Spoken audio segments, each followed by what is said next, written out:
여러분 안녕하십니까? 뉴스가 있는 저녁 변상옥입니다. 최근 부모가 저지른 아동 학대에 관한 소식들이 이어졌습니다. 부모조차 믿을 수 없는 아이의 하루, 그 아이의 영혼은 얼마나 힘겨웠을까를 떠올리면 참담하기까지 합니다. 그런가 하면 공무원들이 민원인을 돕다가 얻어맞아 기절하고 출동한 구급대원도 폭행당합니다. 최근에 경찰청이 생활폭력에 대해 집중 단속을 벌였습니다. 100일간 22,800명이 검거됐습니다. 우리 모두의 깊은 반성과 성찰이 필요해 보입니다. 뉴스가 있는 저녁, 오늘 준비한 내용을 안기령 앵커가 소개합니다. 전해주시죠. 오늘의 주요 소식 정리해드립니다. 탈북자 단체의 대북전단 살포에 반발해온 북한이 남북 간 모든 통신선을 차단했습니다. 우리 정부는 북측의 일방적인 조치에 신중한 입장을 보이면서 대응 방안 마련에 고심하고 있습니다. 이번 조치의 배경과 북한의 속내는 무엇인지 분석해보겠습니다. 인천에서 초등학생과 중학생 자매가 동시에 코로나19에 확진돼 열흘간 해당 학교의 등교가 중지됐습니다. 서울 양천구 탁구장 관련 확진자는 모두 10명을 넘었습니다. 코로나19 소식 전해드리겠습니다. 검찰이 청구한 이재용 삼성전자 부회장의 구속영장을 법원이 기각하면서 논란이 일고 있습니다. 영장 기각의 후폭풍과 앞으로의 검찰 수사 전망 짚어보겠습니다. 안철수 국민의당 대표는 야당에서 지금 누가 나오더라도 대선에서 이길 수 없다고 말했습니다. 뜻이 맞는 다른 당과 함께하겠다는 뜻도 밝혔는데요. 뉴스가 있는 저녁이 안 대표를 직접 만났습니다. 북한이 우리 정부를 사실상 적으로 규정하고 남북 간 모든 통신선을 차단했습니다. 김여정 제1부부장이 대북 전단을 비난하면서 남북연락사무소 폐기 가능성을 거론한 지 꼭 닷새 만에 이뤄진 조치입니다. 먼저 황혜경 기자가 보도합니다. 북한이 남북 간 모든 통신선을 차단했습니다. 남북 공동연락사무소뿐만 아니라 군 통신선, 함정 간 해상 한라인, 청와대와 노동당 중앙위 청사 간 직통전화, 판문점 연락 채널까지 사실상 남과 북이 소통할 수 있는 모든 통신선을 끊어버렸습니다. 앞서 조선중앙통신은 남북 관계가 파국에 이른 데는 탈북자들의 대북전단 살포를 묵인한 우리 정부에 있다면서 그 죗값을 묻기 위해 남북 간 모든 연락선을 차단한다고 밝혔습니다. 지켜보면 볼수록 관멸만 자아내는 남조선 당국과 더 이상 마주 앉을 일도 논의할 문제도 없다는 결론에 도달하였다. 북한이 대북전단을 문제 삼은 건 지난 4일 김여정 제1부부장의 담화에서였습니다. 이튿날에는 대남 사업을 담당하는 통일전선부가 남북 연락사무소를 결단코 폐지하겠다고 위협하더니 결국 닷새 만에 지난 2018년부터 남북 간 소통 창구였던 통신선들이 모두 무의로 돌아갔습니다. 정부는 당혹스러움을 감추지 못하면서도 상황을 좀 더 지켜보며 대응한다는 신중한 입장입니다. 북측의 일방적 조치에 대한 유감 표명도 자제했습니다. 다만 남북 간 통신선은 소통을 위한 기본 수단이라면서 남북 간 합의에 따라 유지돼야 한다고 강조했습니다. 하지만 북한은 이 같은 조치가 김여정 제1부부장과 김영철 노동당 부위원장의 지시라며 향후 대남 정책은 적대 정책으로 전환한다고 명시해 파장은 더욱 커질 전망입니다. YTN 황혜경입니다. 이번에는 모든 남북의 연락망을 폐쇄했지만 북한의 발언을 보면 추가 조치도 취하겠다는 걸로 읽힙니다. 무엇보다 군사적인 긴장감이 다시 고조되는 건 아닌지 우려가 커지고 있습니다. 김문경 기자가 보도합니다. 김여정 노동당 제1부부장과 김영철 부위원장이 내린 지시 가운데 눈에 띄는 대목은 크게 두 가지입니다.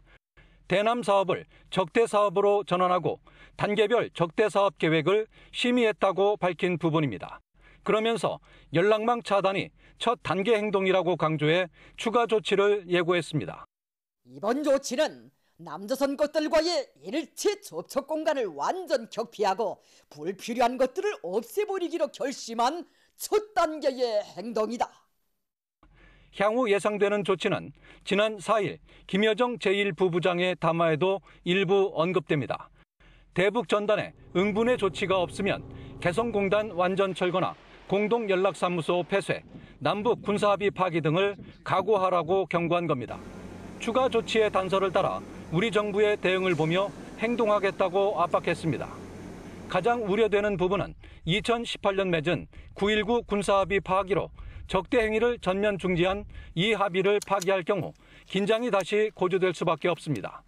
국방부는 아직 가정적인 상황이라며 언급을 피했습니다. 아직은 가족적인 상황이고요. 저희가 상황을 좀 잘 지켜보도록 하겠습니다. 대남 적대 사업을 북한 전역에 공표한 북한의 이번 조치는 대북 제재와 코로나19로 흉흉해진 민심을 결집하기 위한 카드로도 사용될 수 있습니다. 6.15 공동선언 20주년을 앞두고 북한의 공세 강도는 당분간 더 높아질 수 있어 우리 정부 대응에도 고심이 깊어지고 있습니다. YTN 김문경입니다. 북한의 이번 통신선 차단에는 2년 전에 남북한 간에 처음 설치됐던 정상들의 한라인까지 포함됐습니다. 남북관계 진전을 상징하는 문재인 대통령과 김정은 위원장의 대화 수단이 사라지는 셈입니다. 청와대는 별도의 입장 발표 없이 절제된 반응으로 상황을 주시하고 있습니다. 신호 기자가 보도합니다. 재작년 4월 남북 정상회담 일주일 전 문재인 대통령 책상 위에 김정은 위원장과 바로 통화할 수 있는 직통 전화가 사상 처음으로 설치됐습니다. 잘 들리십니까? 예, 여기 서울 청와대입니다. 일주일 뒤 개최된 남북 정상회담. 김 위원장은 이 한라인에 대해 언제든 전화를 걸면 받는 거냐고 물었고 문 대통령은 사전에 실무자끼리 약속을 잡고 통화하는 거라고 답하는 등 상시적 대화 채널로 활용될 것이라는 기대가 컸습니다. 한라인 통화라는 것이 말하자면 즉각 전화를 받을 수 있는 그런 통신 회선이 이렇게 말하자면 구축이 되어야 합니다. 아시는 바와 같이 남북 간에 최근에 그것이 개설이 되었고요. 청와대는 북한이 정상 간 한라인을 포함한 남북 통신선 차단을 발표한 데 대해 통일부가 정부 공식 입장을 밝혔다며 절제된 반응을 보였습니다. NSC 상임위도 개최하지 않고 안보실 내부 실무회의만 가진 것으로 알려졌습니다. 통신선 차단도 문제지만 북한이 남북관계를 적대관계로 표현하면서 단계적 조치를 예고한 부분에 더 큰 고민이 있습니다. 코로나19 상황이나 오랜 대북 제재로 인한 경제적 어려움, 미국 대선이 다가오면서 더 희박해진 북미 대화 가능성, 재작년 남북 정상 간 합의 불이행 등에 대한 불만이 함께 표출된 것으로 보고 있습니다.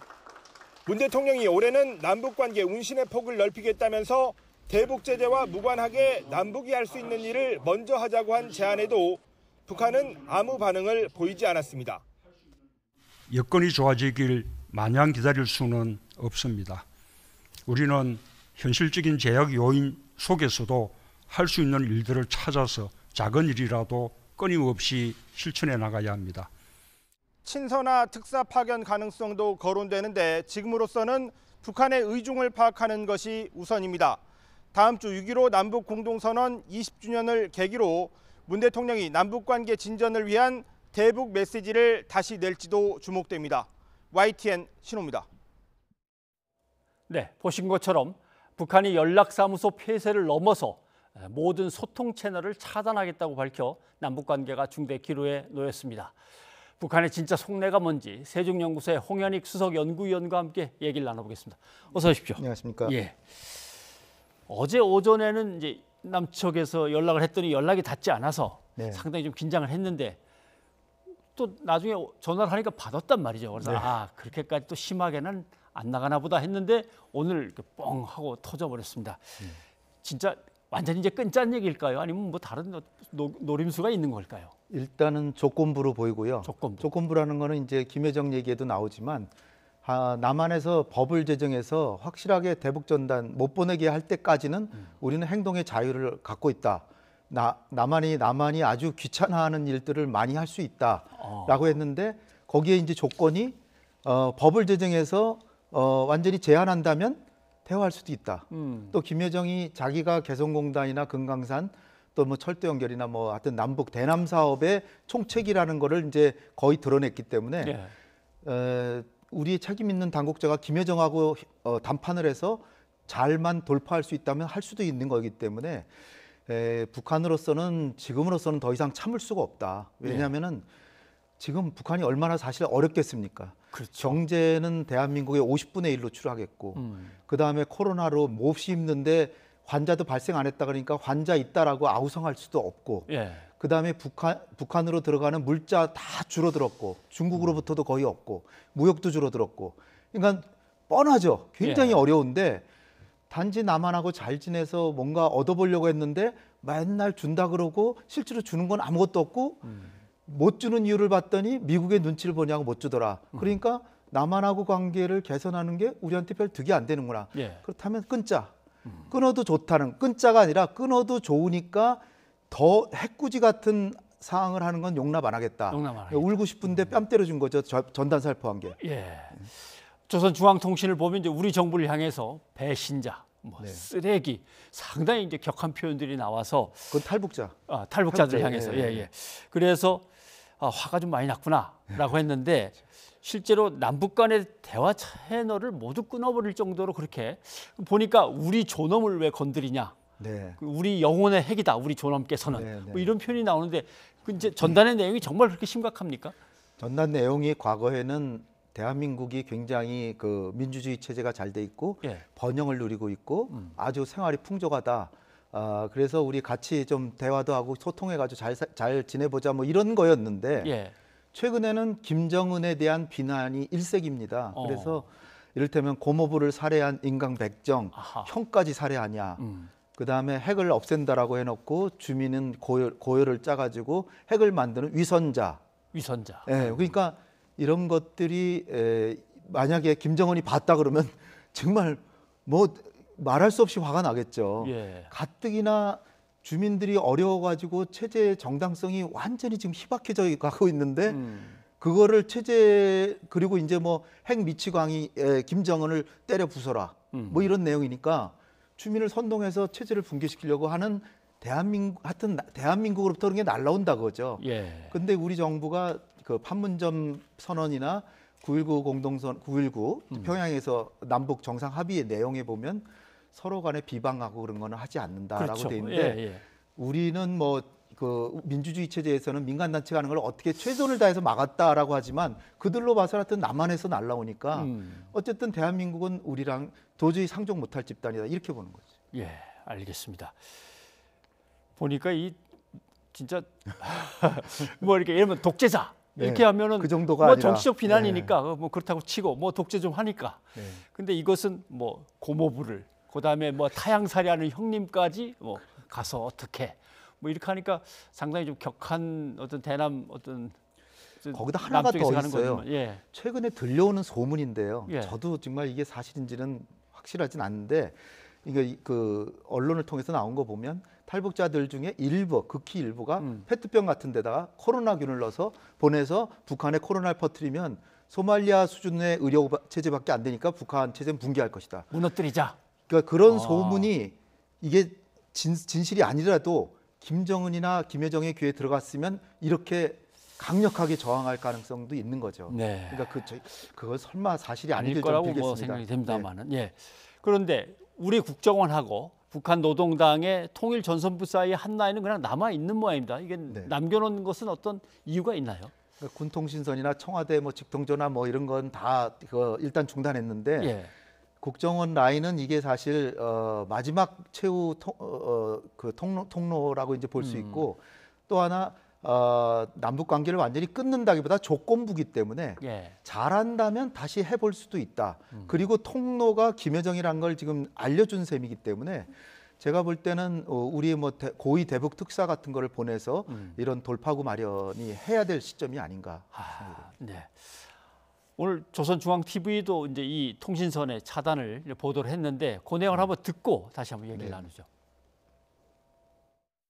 조선노동당 중앙위원회 부위원장 김용철 동지와 조선노동당 중앙위원회 제1부부장 김여정 동지는 대남 사업을 철저히 대적 사업으로 전환해야 한다는 점을 강조하면서 북남 사이의 모든 통신 연락선들을 완전 차단해 버릴 데 대한 지시를 내렸다.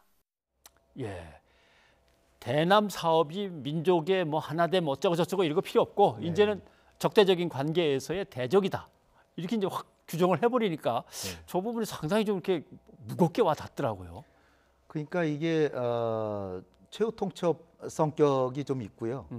그 다음에 북한의 의향이라고 하는 거는 사실은 김정은으로서는 독재국 경제가 워낙 남북한 차이가 커졌기 때문에 그냥 꽁꽁 폐쇄 체제를 하면서 대남 적대시 정책, 대미 적대시 정책을 하면서 그야말로 최고의 스탈린처럼 공포 정치를 해서 통제를 하면 한 수십 년은 할 수 있다라고 생각은 할 법한데 그래도 남북 대화를 해서 그래도 조금이나 민족끼리 대화도 하고 주민들에게 조금 먹을 거라도 좀 해주려고 하는 생각을 조금이라도 해서 남북 관계를 했더니 생기는 게 너무 없더라고요.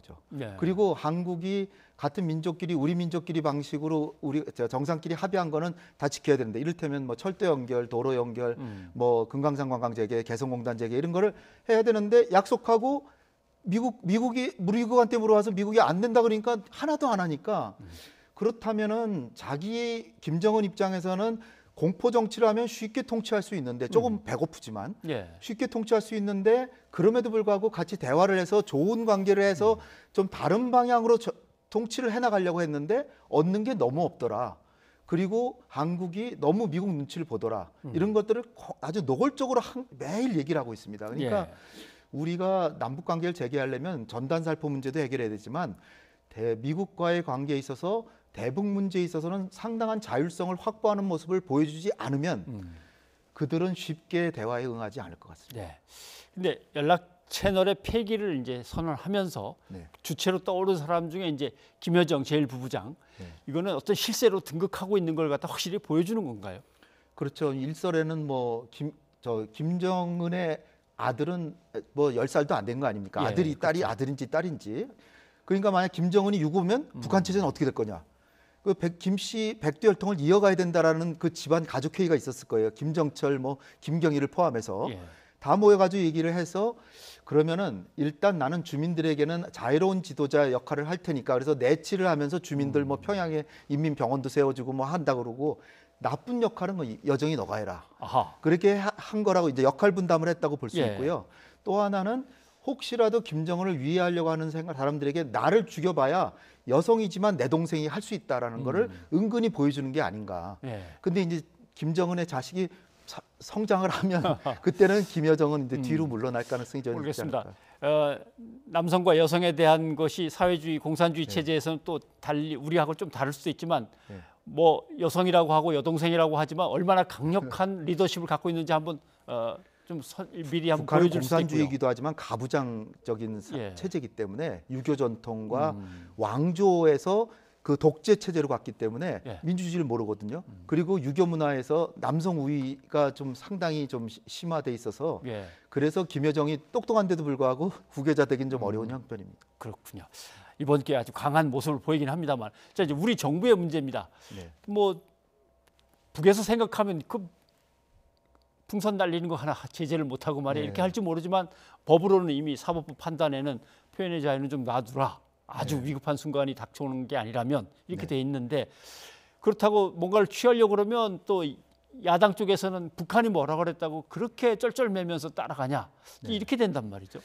2014년에 북한에서 우리가 전단살포하니까 고사총을 쏴가지고 포탄이 이제 연천에 떨어졌는데 그때 어떤 탈북 단체에서 이렇게 전단살포 못하게 하는 게 위헌이다 뭐 이렇게 소송을 했는데 대법 판결이 그것은 표현의 자유도 중요하지만 물론 최대한 보장해야 되지만 그 인근 지역에 고사총이 날라오고 인근 주민들의 생명이 위태로운 상황이니까 제가 생각하더라도 민주주의라는 거는 다른 사람에게 자유나 재산권에 피해를 안 주는 한 최대한의 자유를 누리는 게 민주주의라고 보는데 그분들의 표현의 자유도 중요하지만 다른 분들의 생명권 그리고 남북 간의 평화 자체를 해칠 게 너무나도 분명하기 때문에 현존하는 위협이라고 그러죠. 명백한 위협.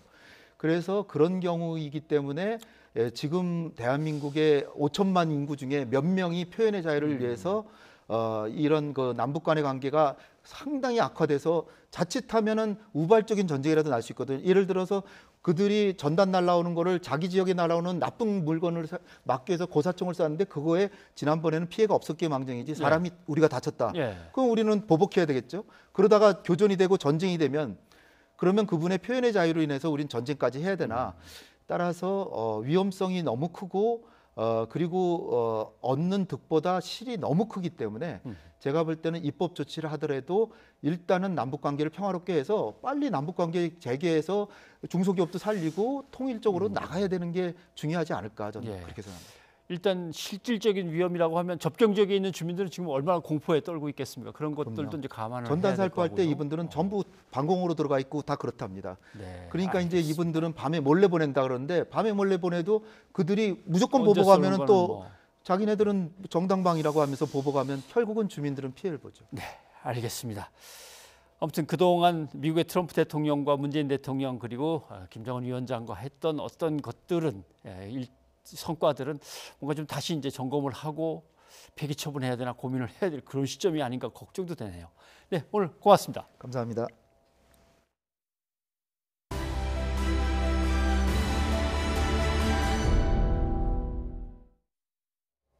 인천에서 초등학교와 중학교에 다니는 자매를 포함해서 일가족 5명이 코로나19에 감염됐습니다. 학교가 긴급 폐쇄되고 전수검사가 진행됐습니다. 어린 학생들이 검사를 받는 동안 학부모들은 담장 밖에서 애타는 모습으로 지켜봐야 했습니다. 이기정 기자입니다. 인천의 문학초등학교가 폐쇄됐습니다. 이 학교의 3학년 A양이 코로나19 확진 판정을 받았기 때문입니다. 학교가 보낸 긴급 문자에 놀란 부모들은 아이들과 함께 워크스로 선별진료소가 설치된 학교를 찾았습니다.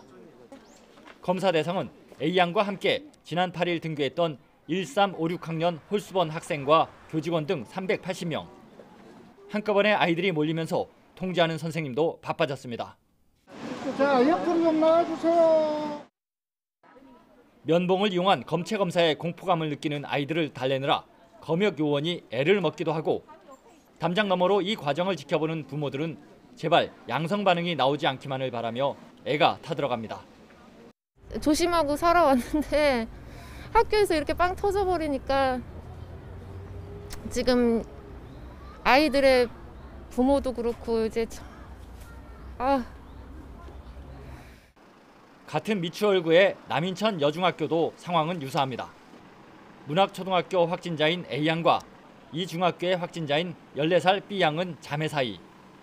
외할머니가 경기도 고양시의 한 병원에서 확진 판정을 받은 데 이어 밀접 접촉자인 71살 외할아버지, 39살 엄마 등 일가족이 이틀 사이에 양성 판정을 받은 겁니다. 감염 경로는 아직 조사 중이지만 건강식품 판매업자이자 교회 부목사인 인천 지역 확진자와 이웃인 점이 의심스러운 상태입니다. 인천시 교육청은 두 학교에 대해 오는 19일까지 등교를 중지하고 원격 수업으로 전환한다고 밝혔습니다. YTN 이기정입니다. 네, 산발적으로 이어지는 수도권의 집단 감염이 걱정인데 광명에서 또 집단 감염이 발생했습니다. 이번에는 코로나19 고위험군인 노인들이 머무는 어르신 보호센터입니다. 구수본 기자입니다. 광명시 시립종합복지관 입구에 건물을 일시 폐쇄한다는 안내문이 붙었습니다. 복지관 2층에 있는 어르신 보호센터에서 코로나19 확진자가 잇따라 나온 겁니다. 입소자 1명이 지난달 31일 용인 큰나무교회 예배에 참석했다가 지난 7일 확진되자 입소자와 시설 종사자를 전부 검사하는 과정에서 여러 명이 추가로 양성 판정을 받았습니다. 어르신 보호센터는 노인들이 장시간 함께 생활하는 실내 공간이어서 밀접, 밀폐, 밀집, 이른바 3밀 조건을 갖춘 고위험 시설입니다. 노인 유치원 같은 개념이에요. 이 아침 9시부터 오후 6시까지 이제 등원하시고 하원하시는데요. 이제 내부에서 같이 식사도 하고 그러다 보니까 아무래도 이게 전염이 되지 않았나 싶어요. 특히나 수도권의 산발적인 집단 감염이 꼬리를 물고 이어지는 게 우려스럽습니다. 이번 집단 감염도 출발은 50명 넘게 확진된 양천구 탁구장입니다. 용인 큰나무교회를 거쳐 어르신 보호센터까지 이어진 겁니다. 방문 판매업체 리치웨이 집단 감염도 중국 동포 쉼터 감염으로 연결됐습니다. 두 군데 확진자만 70명에 육박합니다. 방역 당국도 수도권을 중심으로 한 연쇄적인 유행에 위기감을 느끼고 있습니다. 최근에는 맨 처음 감염 경로를 파악하지 못한 상태에서 밀집되고 밀폐된 공간에서 빠른 전파가 이루어지고 있습니다. 매우 우려되는 상황입니다. 방역 당국은 감염의 연결 고리를 끊기 위해 거리 두기 등 방역 수칙을 철저히 지켜줄 것을 거듭 당부하고 있습니다. YTN 구수볼입니다. 코로나19에 걸리고도 동선을 속여서 역학조사나 방역에 차질을 빚게 하는 확진자들이 있었죠? 예, 그렇습니다. 정부가 이런 행위에 대해서 칼을 빼들었습니다.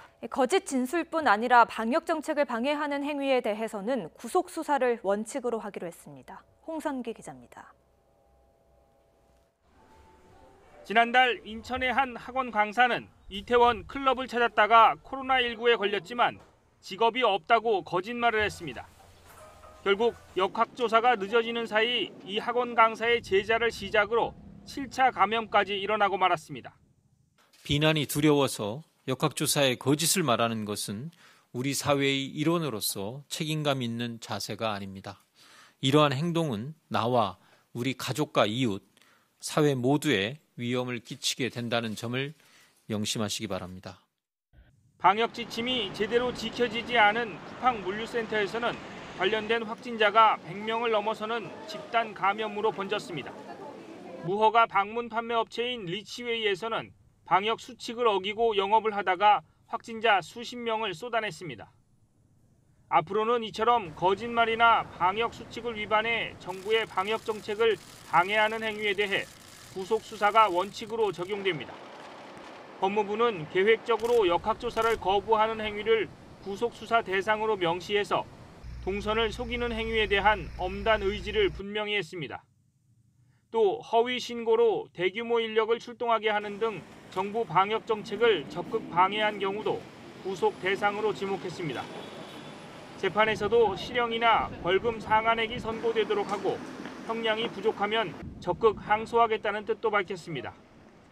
정부가 강경책을 들고 나온 건 이 같은 행위가 코로나19 종식에 큰 걸림돌이 된다고 보기 때문입니다. 이를 신속히 바로잡지 않고 그대로 방치한다면 생활 속 거리 두기는 더 이상 지속되기 어려울 것입니다.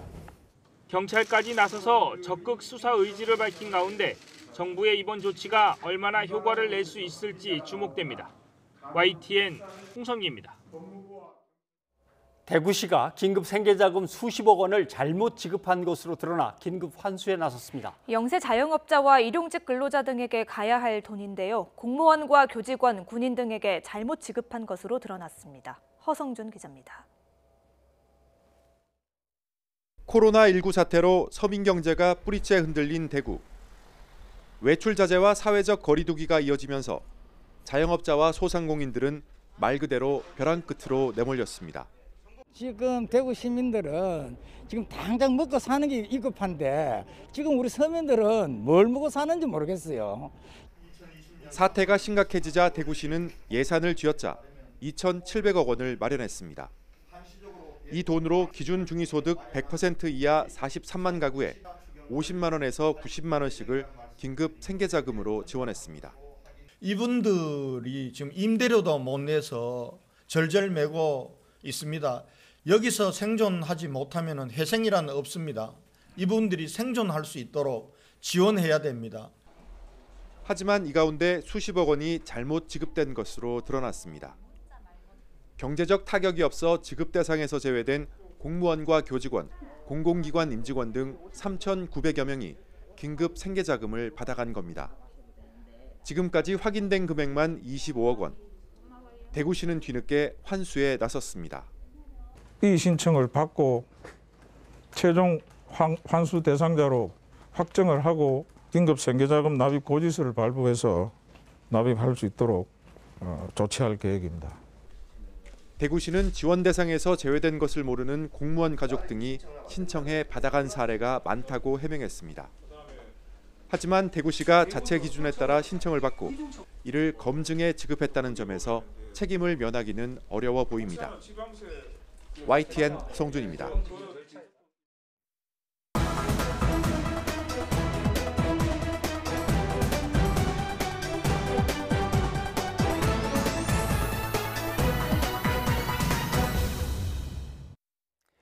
검찰이 청구한 삼성 이재용 부회장에 대한 구속영장이 법원에서 기각됐습니다. 논란이 벌어지고 있습니다.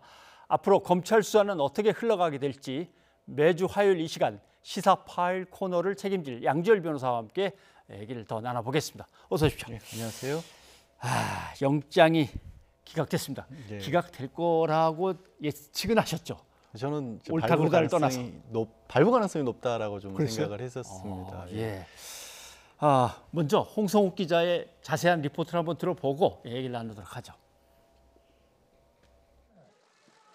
이재용 부회장 구속영장 기각에 대한 검찰의 첫 공식 반응은 아쉽다였습니다.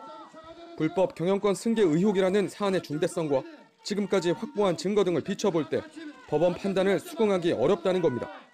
다만 영장 심사 결과와 무관하게 향후 수사에 만전을 기하겠다는 원칙적인 입장도 덧붙였습니다. 검찰 수사 동력이 떨어질 것이라는 게 대체적인 시각이지만 검찰 내부적으로는 법원 판단을 긍정적 의미로도 해석하고 있습니다. 증거인멸과 도주 우려가 인정되지 않아 영장이 기각됐을 뿐 법원이 기본적 사실관계가 소명됐다고 밝힌 건 범죄 혐의를 어느 정도 인정한 것이라는 시각도 있기 때문입니다. 이와 관련해 대검 관계자는 혐의를 다툰다거나 소명이 부족하다는 표현 없이 기본적 사실관계가 인정된다고 밝힌 것, 범죄 혐의가 소명됐다는 의미로 해석된다고 밝혔습니다. 어차피 재판에 갈 수밖에 없는 상황 속에 있는 거고 혐의 인정 가능성도 영장 판사가 명시적으로 얘기는 안 했지만 상당히 있다는 아마 함의가 들어있지 않나 그렇게 보입니다. 영장 기각 사유에서 재판을 통해 피의자들의 책임 정도를 결정하라고 판단한 만큼 검찰이 영장을 재청구할 가능성은 크지 않습니다. 이에 따라 검찰 수사는 향후 재판 진행 등을 염두에 두고 불법 경영권 승계 의혹에 대한 이재용 부회장의 관여와 지시 여부를 입증하는 데 집중될 전망입니다. 이 부회장은 영장 심사에서 경영권 승계 작업과 관련한 내용은 알지 못하고 불법적인 내용을 지시하거나 관여한 사실도 전혀 없다고 직접 항변한 것으로 전해졌습니다. 최지성 전 부회장과 김종중 전 사장의 구속영장도 기각된 만큼 부정거래와 시세 조종 등 경영권 승계 작업 자체의 불법성을 입증하기 위한 보강 수사도 불가피합니다. 최 전 부회장과 김 전 사장 역시 경영권 승계와 관련한 과정들은 경영적 판단일 뿐 범죄 혐의는 없다고 주장한 것으로 알려졌습니다. 구속영장 심사를 통해 삼성 측의 방어 전략을 파악한 검찰은 이들의 주장을 무력화할 증거 확보에 수사 초점을 맞출 전망입니다. YTN 홍서욱입니다. 네, 그런데 사실은 이게 법원에서 쓰는 용어들은 좀 어렵습니다. 그러니까 어느 정도 혐의에 대해서는 소명이 됐으나 영장을 굳이 발부할 필요는 없겠다. 또는 뭐 기본적 사실관계는 소명이 됐으나 이게 어떻게 생각해야 되는 겁니까? 사실 이 기본적 사실관계라는 표현을 썼습니다. 이번 영장을 기각하면서는. 근데 영장이 발부된 사안들을 자세히 보시면요. 대부분 범죄 혐의가 소명이 됐다거나 혐의 사실이 소명됐다라는 식으로 쓰지 기본적 사실관계라고 얘기하지는 않습니다. 차이가 나죠. 사실 그래서 이제 삼성 측에서는 이게 우리 형사 책임에 있다 없다를 판단한 게 아니다라고 얘기하는데 사실 저 말은 저도 삼성 측의 입장에 어느 정도 공감이 가는 게 거칠게 비교를 하면 이렇게 말씀을 드릴 수 있을 것 같습니다. 이게 사람이 저작거리에서 싸움을 하고 하는 것도 그렇고 이종격투기 선수들이 싸움을 하는 것도 그렇고 사실관계는 같습니다. 그런데 한쪽은 폭행이고 한쪽은 스포츠입니다. 주먹이 날아가서 때리고 맞은 사실관계들은 다 같죠. 같죠. 하지만 한쪽은 분명히 불법이고 한쪽은 정당한 경기인 겁니다. 그러니까 이 판사의 기각의 기본적 사실관계가 소명이 됐다라고 하는 것은 거기에 가치 판단이 들어간 게 아닌 겁니다. 그러니까 삼성이 당시에 주가를 뭐 삼성물산과 제일모직과의 주가를 어느 정도 조정하기 위해서 삼성은 그게 경영상에 필요한 일이었다고 주장하고 있지 않습니까? 검찰은 그게 불법적인 주가 조작이라고 보고 있고 하지만 하기 위해서 뭔가 작업을 했다는 것 자체는 다 소명이 됐는데 그리고 장부 역시 그 작업 이후에 장부에 뭔가 맞지 않은 부분들이 있기 때문에 회계 장부를 고친 건 맞는데 그들이 삼성은 국제적 기준에 맞다라고 하고 검찰은 이게 주가 조작으로 따라 모순 관계를 바로잡기 위해서 일부러 고의적으로 회계 장부를 조작한 거라고 보고 있는데 그런 가치 판단을 배제한 기초 사실 관계는 있다. 그리고 그런 것들은 다 증거로도 입증이 된다. 하지만 이게 범죄가 되는지 여부는 재판에 가서 따져봐라. 이런 재판에 가서 알아봐라. 그렇게 해석하는 게 맞을 것 같습니다. 다만 감옥에 꼭 데려다 놓고서 재판을 진행할 필요는 없겠다. 이렇게 이제 봤다. 그렇죠. 구속을 한다라는 것은 보통 혐의 사실이 범죄 사실이 인정되는 상황에서 끝까지 부인을 하게 될 경우에는 이렇게 부인하고 있고 직위도 삼성이 부회장이기 때문에 앞으로도 남은 진술들 예를 들어서 검찰의 참고인으로 나가서 진술한 부분들도 뒤집을 수가 있구나 이런 식의 판단할 텐데 범죄 사실이라고 하는 부분들이 설명되지 않는다라고 판단을 한다라면 그런 이유로 해서 구속을 시키기에는 방어권 보장 측면에 너무 어긋나는 부분이죠. 예. 물론 이건 이제 검찰 측에서는 이렇게 보지는 않고 검찰 측에서는 여전히 평소와 마찬가지로 위법성까지 어느 정도 인정한 것이다라는 입장입니다만 제가 봤을 때는 굳이 기본적 사실관계라는 표현을 쓴 걸로 봐서는 저 이제 삼성 측의 주장이 어느 정도 이 부분은 맞아 보입니다. 저 말 외웠다가 좀 자주 써먹어 봐야 될 것 같습니다. 기본적 사실관계는 알겠는데 왜 이렇게. 그런데 검찰 입장에서는 보고하고 이재용 부회장이 지시하고 한 그런 어떤 정황이 확실하게 들어있는 문건도 있다. 자신 있다고 했거든요. 이렇게 좀 생각이 듭니다. 그 당시에 저는 이제 그 영장 전담 판사의 판단에 대해서 한 가지 이의를 제기하고 싶은 부분은 뭐냐면 그러면 그 당시에 삼성물산하고 제일모직은 왜 합병을 해야 했을까요? 무엇 때문에 합병을 해야 될까요? 경영권 확보를 위해서 합병을 한 게 아닌가. 그러니까 어쩌면 이 당연하다고 생각하는 전제 부분을 좀 빠뜨린 게 아닌가. 네. 그러니까 경영권 승계가 현안이었다는 부분은 사실 이 사건과 별개 국정농단 사건에서 대법원에서도 인정을 한 사안 아니겠습니까? 그러니까 경영권 승계가 필요했다라는 전제를 깔고 본다라면 단순하게 기본적 사실관계 사실에 그치지 않고 아 이거는 뭔가 이 법적으로도 문제가 있을 수 있다는 쪽에 오히려 더 심증이 더 가지 않았을까라는 생각이 들고 그래서 말씀하신 것처럼 보고가 이루어졌다 안 이루어졌다 이런 부분들 훨씬 중요해지는데 그렇지 않고 딱 그것만 놓고 사안을 놓고 봤었을 때는 이게 어떤 불법성이 있는지를 아직은 판단하기 이른다고 했기 때문에 이 이재용 부회장뿐만이 아니라 최지성 당시 미래전략실장이라든가 아니면 김종중 팀장도 이 사람들이 한 행동조차도 범죄인지 아닌지 아직 모르겠다고 한 겁니다. 모두 기각됐으니까. 예. 그런데 서민들이 그동안 또는 뭐 저렇게 대단한 사람들이 아닌 사람들의 어떤 범죄와 관련돼서 구속된 것들하고 나란히 놓고 보면 야, 이 삼성물산이라는 기업을 비롯해서 국민연금 엄청난 덩치들이 막 이리저리 흔들리고 거기에 투자한 사람, 주식을 갖고 있는 사람들의 권리가 손실을 보고 하는 건데도 야, 이게 과연 정말 라면 몇 번 훔쳐도 자칫하면은 입건되고 구속되는 판에 사람들은 이해하기 좀 어려워합니다. 많은 분들이 그렇게 심정적으로 받아들일 수가 없다라는 분들이 계시겠죠. 그래서 이런 말도 나오는 것 같습니다.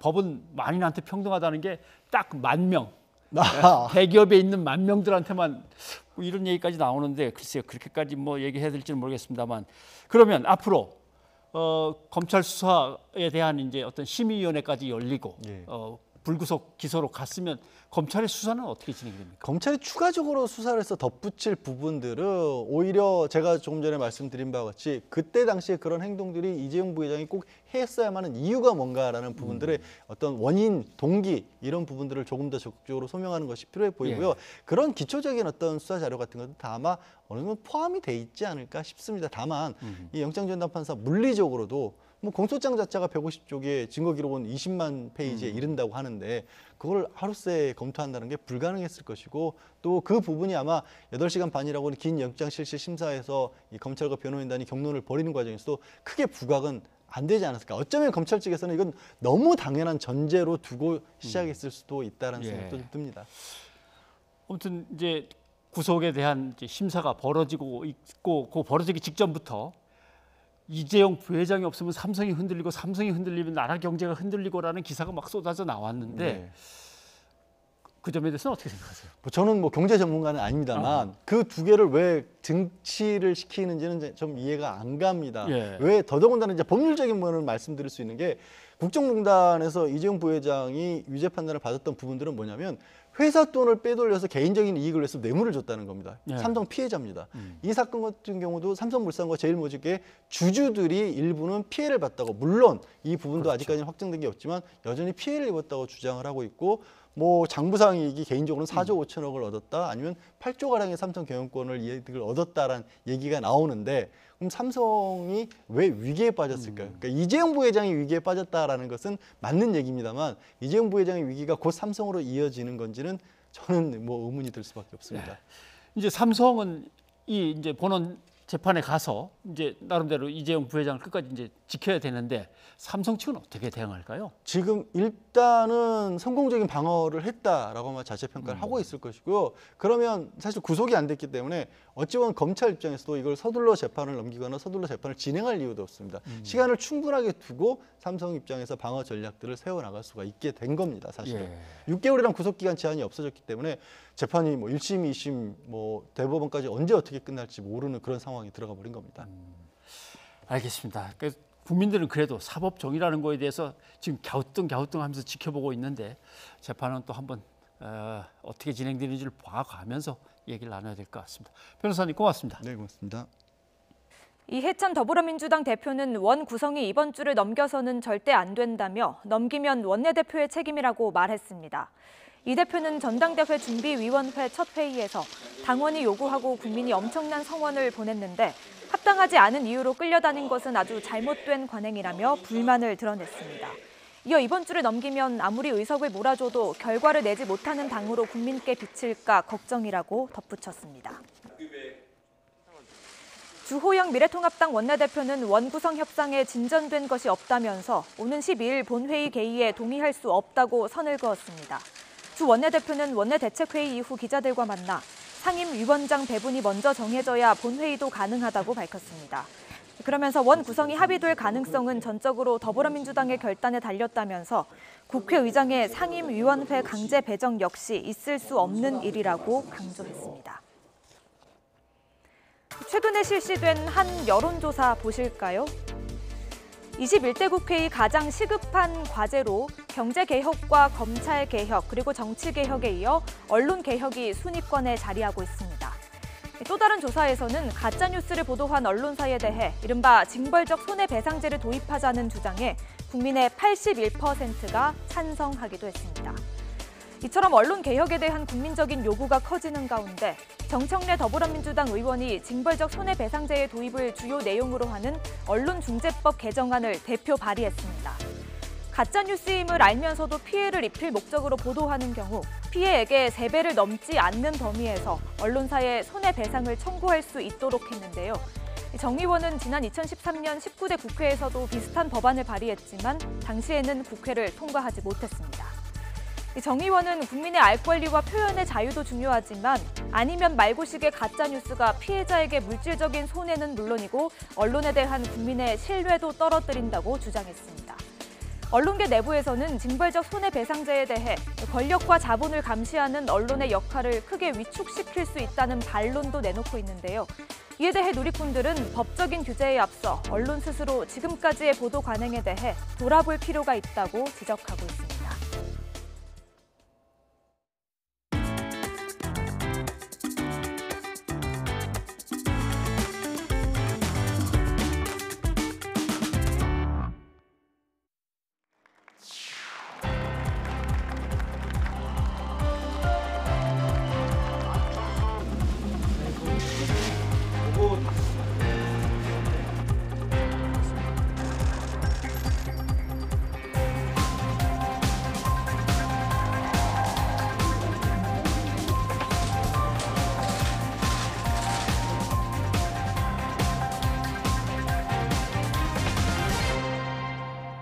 발로 뛰는 앵커, 오늘은 국민의당에 왔습니다. 제1야당부터 세어 내려오면 6번째 야당이죠. 비례대표 국회의원 3명이 있습니다. 국민의당 안철수 대표를 만나러 가보겠습니다. 네, 대표님 네, 반갑습니다. 변상환입니다. 예. 국토정주 때문에 다리도 아주 불편하실 텐데. 엄지발톱만 지금 빠질락 말락해서요. 예. 네, 그거 관리하느라고 지금 구두는 못 신고 있습니다. 그래서 운동하러 그냥. 그래도 뛰는 건 문제 없습니다. 오늘도 새벽에 일어나서 10km 정도 뛰었습니다. 대단하시네요. 그래도 불편하실 텐데 앉아서 뭐 말씀을 더 안 하시죠. 예, 가시죠. 회의할 때도 마스크 쓰고 긴장하시려고 하고. 안 대표님하고. 아니 근데. 대권 도전을 하시는 거죠? 국민들에 의해서 인정받을 때만 기회가 있다고 생각합니다. 지금 뭐 누가 나와서 야권에서 내가 하고 싶다고 한들 나오면 뭐 하겠습니까? 승산이 없는 이런 상황인데요. 그래서 지금은 중요한 것이 내가 하겠다는 그런 생각 이전에 야권이 재편되고 개혁이 되고 그리고 국민들의 신뢰를 얻고 또 저변이 넓혀져야 됩니다. 야권이 새롭게 거듭날 수 있도록 모두 다 조그만 부분이라도 조그만 역할이라도 힘을 보탤 때다. 저는 그렇게 생각합니다. 그 흐름을 보면서 통합당으로 이제 결합하시려고 하는 모양이다. 이런 생각들을 많이 하는 것 같더라고요. 어떻습니까? 제3지대의 꿈은 계속 있는 겁니까? 통합당으로 언젠가 결합이 되는 겁니까? 지금 통합당과 이렇게 행보가 유사하게 보이는 경우도 있고 또 그렇지 않은 경우들도 있습니다. 저희들은 합리적인 개혁을 가장 추구하는 그런 정당입니다. 흔히들 중도 정당이라고 하면 중간에 있다고 잘못 생각하시기 쉬운데요. 중도의 의미는 중간에 있는 것이 아니고 중심을 잡는 겁니다. 단순히 양당의 의견들 중에서 어느 한쪽에 손을 들어주는 그런 역할이 아니라 오히려 저희들이 가진 이 해법을 가지고 거기에 찬성하는 다른 당과 함께 그 일을 이루어 나가는 것, 그것이 저희들이 추구하는 방향입니다. 21대 국회가 개원하자마자 돌아가질 않아서 걱정입니다. 어떻게 풀었으면 좋겠습니까? 서로 사명감을 가지고 적극적으로 풀어나가는 자세를 가지면 좋겠습니다. 지금 정부 여당이 거의 180석 정도를 국민들이 주셨습니다. 그럼 거기에 따라서 책임감 있게 국회를 잘 주도해서 개혁 입법을 해나가는 그런 의무도 가지고 있는 셈입니다. 그리고 국회라는 건 또 예전에 해왔던 관행들이 있으니까 무조건적으로 일방적으로 힘으로 밀어붙이기보다는 설득하고 끌고 나가는 그런 자세가 지금은 좀 아쉽습니다. 구체적으로 얘기하면 법사위원장은 그래도 양보해도 되는 거 아닌가 이런 말씀이십니까? 네, 그렇습니다. 지금 가장 큰 현안이 법사위원장 문제 아니겠습니까? 그런데 사실은 야당이 지금까지 법사위원장을 맡아왔던 그런 관행도 있고 그리고 더구나 이번 국회 같은 경우는 법사위원장을 야당이 하더라도 여당이 압도적인 국민적인 지지하에서 국민들을 위한 명분 있는 법안이라면 통과시킬 힘까지 가지고 있습니다.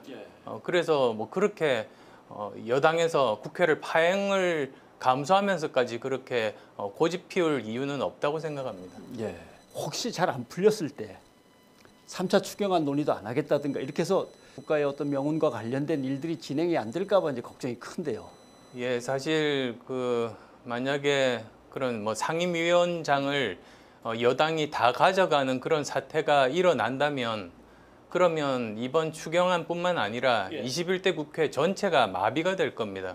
아무 일도 일어나지가 않을 겁니다. 인정하지 않는 상임위원장 말을 또 야당 의원들이 누가 듣겠습니까? 여야 합의하에서 슬기롭게 풀어가는 것만이 유일한 방법이라고 생각을 하고요. 그리고 또 추경안에 대해서도 꼭 필요한 분들에게 쓰일 것인가, 그건 또 그 야당 입장에서 아주 꼼꼼하게 따져봐야 된다고 생각합니다. 오늘 바쁘신데도 이렇게 시간 내주셔서 고맙습니다. 국민의당이 멋진 야당으로서 중심을 잡아주길 저희도 기대하겠습니다. 고맙습니다. 네, 감사합니다.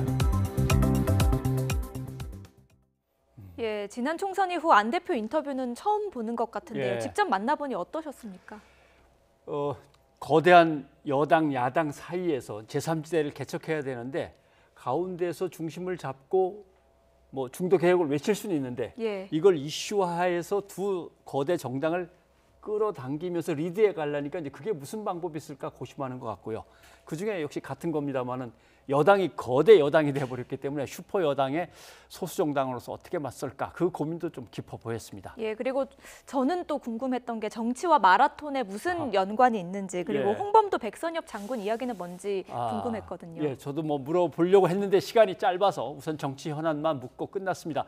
대선이 1년 9개월 정도 남은 만큼 보수 야권 통합 대권 도전은 갈수록 뜨거운 이슈가 될 거란 말이죠. 오늘은 원칙적이고 선언적인 대답을 들었지만 구체적 행동으로 이제 대답해야 될 시기가 다가오는데 그때 어떤 대답을 내놓는가는 또 쫓아가서 물어봐야죠. 함께 지켜보도록 하고요. 그리고 또 현장에 나가서 발로 뛰는 변 앵커의 모습도 계속해서 기대해 보도록 하겠습니다. 다음 소식 전해주실까요? 다음 소식입니다. 오늘 더웠습니다. 마치 한여름인 듯 불볕더위가 전국을 달궜습니다. 대구 경북 지역은 무려 37도까지 치솟았고요. 강릉에는 올여름 처음으로 열대야가 나타났습니다. 김진두 기자입니다. 땡볕과 뜨거운 열기에 한산해 진 한옥마을. 가끔 보이는 사람들도 부채에 모자, 양산까지 동원했습니다. 아예 관광을 포기하고 그늘에서 더위를 피하는 사람도 있습니다. 한옥마을 구경 왔는데 날씨가 너무 더워서 지금 구경도 못하고 오늘 그냥 내려가야 될 것 같아요. 정오를 넘겨 한창 더울 시간. 공사장은 아예 가동을 멈추고 휴식에 들어갔습니다. 장마를 앞두고 찾아온 때이른 불볕더위 기세는 한여름 못지않았습니다. 전국에서 가장 더웠던 곳은 대구 경북 지역이었습니다. 폭염경보가 내려진 경산시 하양읍 기온이 무려 37.4도까지 치솟았고 대구도 37도로 사람 체온보다 높았습니다. 이 밖에 전주 35.1도, 대전 34.3도, 서울도 32.8도로 올 최고 기온을 기록했습니다. 특히 강릉과 양양 등 강원 영동 지방은 일 최저 기온이 25도를 웃돌며 올여름 첫 열대야가 나타나기도 했습니다. 뜨거워진 고기가 서풍을 타고 밤 사이에 백두대간을 지나서 동해안 지방으로 이동함에 따라서 동해안 지방은 25도 이상의 기온을 보이면서 열대 현상이 있었고 이 열대 현상은 작년보다도 한 15일가량 늦었습니다. 남부지방의 더위는 내일 제주도와 전남에 장마가 시작되며 한풀 꺾일 것으로 보입니다. 하지만 중부지방은 금요일까지는 예년보다 심한 더위가 이어질 전망입니다. YTN 김민우입니다. 오늘 새벽 충남 보령 대천항에서 3톤급 어선이 폭발하면서 불이 붙었습니다. 선장 등 2명이 다쳤는데 해경과 구조대원들의 재빠른 대응으로 다른 배들은 화를 면했습니다. 이문석 기자입니다. 동트는 새벽 대천항, 부두에 정박한 배가 갑자기 폭발합니다. 충격이 어찌나 큰지 파편이 수십 미터까지 날아갔습니다. 배는 곧 화염에 휩싸였고 급히 소방대원들이 출동했습니다. 안에 사람 있어요. 안에 사람 있어요. 배에 있던 50대 선장과 20대 선원은 가까스로 구조됐습니다. 파편에 맞아 다쳤지만 생명엔 지장이 없는 것으로 전해졌습니다. 인근에 배 20여 척이 다닥다닥 붙어 불이 옮겨붙을 위험이 컸는데 해경과 구조대원들이 다른 배들을 재빨리 이동시켜 2차 피해를 막았습니다. 옆에 배에 있는 선장님들이나 다른 분들이 옆에 배에 타가지고 서로 배끼리 연결돼 있던 로프를 풀른 다음에 배를 뺐어요. 해경은 선장과 선원이 치료를 받는 대로 배가 폭발한 경위를 조사할 계획입니다. YTN 이문석입니다. 요즘 혈관 질환에 효능이 있다고 알려져서 인기를 끌고 있는 식품이 크릴 오일이라고 있습니다. 예, 드셔보셨나요? 아니요. 홈쇼핑이나 온라인에서 뭐 마케팅은 대단한데 저는 뭐 못 먹어봤습니다만은 그런데 이거 뭐 건강 기능 식품도 아니라고 하더라고요. 예, 맞습니다. 게다가 일부 제품에서는 해로운 화학 첨가물이 기준치를 넘는 것으로 나타났습니다. 식약처는 크릴 오일은 건강 기능 식품 인증을 받지 않았다며 과대 광고에 현혹되지 말라고 당부했습니다. 박희재 기자입니다. 남극해에서 서식하는 크릴 새우에서 추출했다는 크릴 오일. 최근 심혈관 질환과 체중 감량에 효능이 있다고 소개되면서 인기리에 팔리고 있습니다. 제품 종류도 우후죽순 늘어났습니다. 그런데 식품의약품안전처가 시중에 팔리는 크릴 오일 제품 41개를 수거해 검사한 결과 12개 제품이 부적합 판정을 받았습니다. 특히 5개 제품은 에톡시킨 함량이 기준치를 넘었는데 최대 12배까지 초과했습니다. 에톡시킨은 크릴 새우를 오래 보관할 목적으로 쓰는 산화 방지제로 주로 동물 사료에 쓰는 화학 첨가물입니다. 인공 방부제인 만큼 기준치 넘는 양을 오래 섭취하면 인체에 해로울 수도 있습니다. 연구가 확실히 되기 전까지는 에톡시킨 같은 경우에는 현재 이제 발암성에 대한 연구가 좀 부족하더라도 관리 기준 이하로 꼭 관리가 되어야 되는 물질입니다. 2개 제품은 크릴 새우에서 기름을 추출할 때 쓰는 용매인 헥산이 기준치의 최대 214배 넘게 나오기도 했습니다. 국내에서 아직 허용되지 않은 용매제인 초산에틸이나 이소프로필알콜이 들어있는 제품도 5개 있었습니다. 초산에틸이나 이소프로필알콜은 우리나라에서는 사용할 수 없는 용매인데요. 근데 유럽이나 또 다른 일부 국가에서는 이 식용유 추출 용매로 사용을 할 수 있으니까 이런 것들을 잘 확인해야. 식약처는 무엇보다 크릴 오일이 건강기능식품이 아닌 일반식품이라는 점을 강조했습니다. 건강기능식품 인증을 받으려면 인체 유해성 등을 검사해야 하는데 아직 이런 인증 절차를 거치지 않았다는 설명입니다. 건강에 좋다는 광고는 근거가 없다는 겁니다. 크릴 오일 제품은 건강기능식품이 아닌 일반식품이므로 질병 예방, 치료 효과 등 의학적, 과학적 근거가 없는 허위 과대 광고의 주의를 당부드립니다. 식약처는 위반한 업체에 대해선 수사를 의뢰하고 크릴오일 제품에 대해선 성분 검사 절차를 강화할 방침입니다. YTN 박기재입니다. 창원에서 여성 공무원이 항의하는 민원인에게 맞아서 실신하는 일이 벌어졌습니다. 이 민원인은 여성이 쓰러진 뒤에도 옆에서 버젓이 아이스크림을 먹으며 태연한 모습을 보여 더 공분을 사고 있습니다. 예, 왜 이런 일이 벌어진 건지 취재 기자와 함께 알아보겠습니다. 예, 아무튼 이해가 잘 아직은 안 되는데 어떤 상황이 조금만 더 설명을 해주시죠. 네, 일단은 그 당시 현장 상황을 알 수 있는 CCTV 영상을 보면서 자세히 설명드리겠습니다. 이 사건은 지난 2일 낮에 그 창원 마산 하포구청 사회복지과 사무실에서 벌어진 일인데요.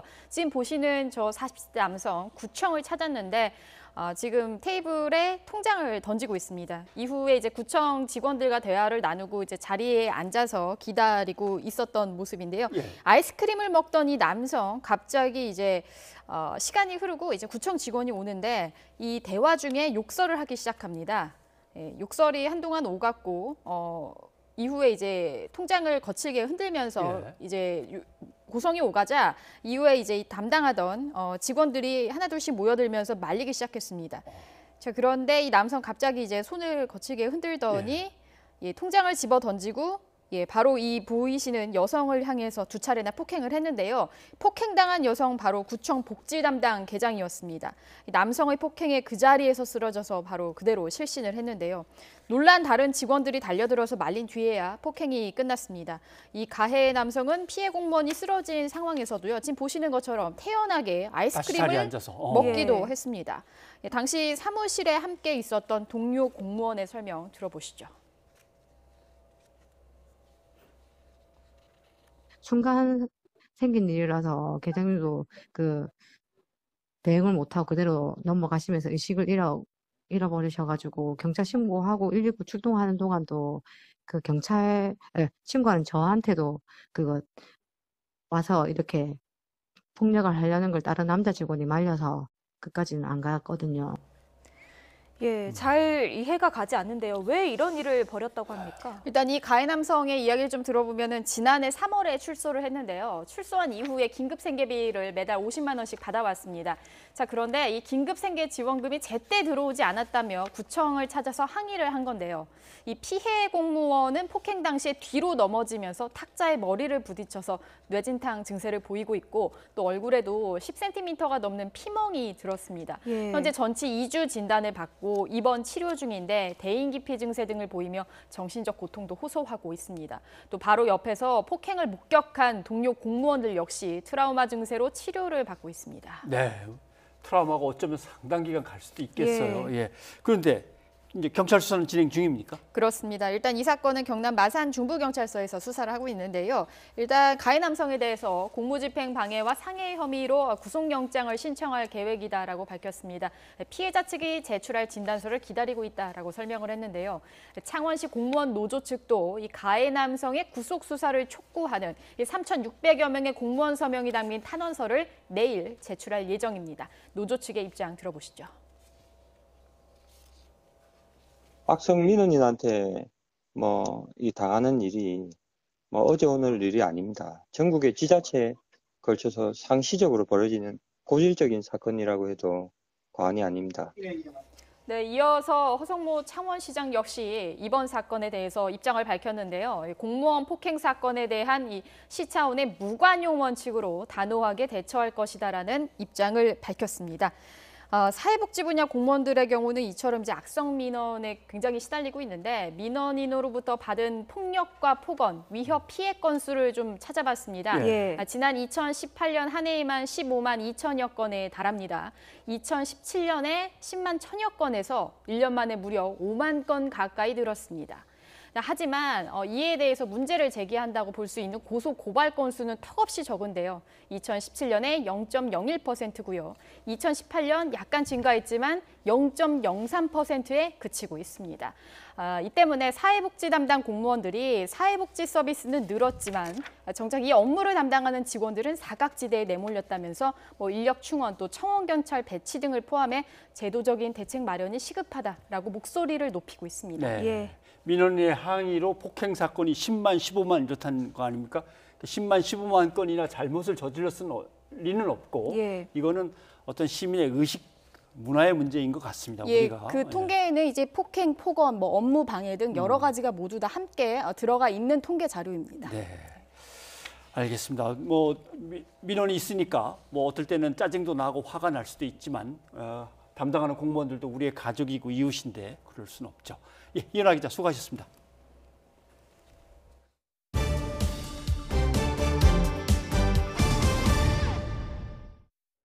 백인 경찰의 가혹행위로 숨진 흑인 조지 플로이드 사망을 계기로 미국에서는 경찰 개혁을 요구하는 목소리가 커지고 있습니다. 예산 삭감에 이어 경찰 해체라는 급진적인 주장까지 나오면서 경찰 개혁 문제가 정치 쟁점화하고 있습니다. 보도에 박홍구 기자입니다. 미국 백악관 근처 16번가 도로엔 흑인 생명도 소중하다는 문구와 함께 경찰 예산을 삭감하라는 구호가 새겨져 있습니다. 일부 시위대는 한 발 더 나아가 경찰을 해체하라는 주장까지 펴고 있습니다.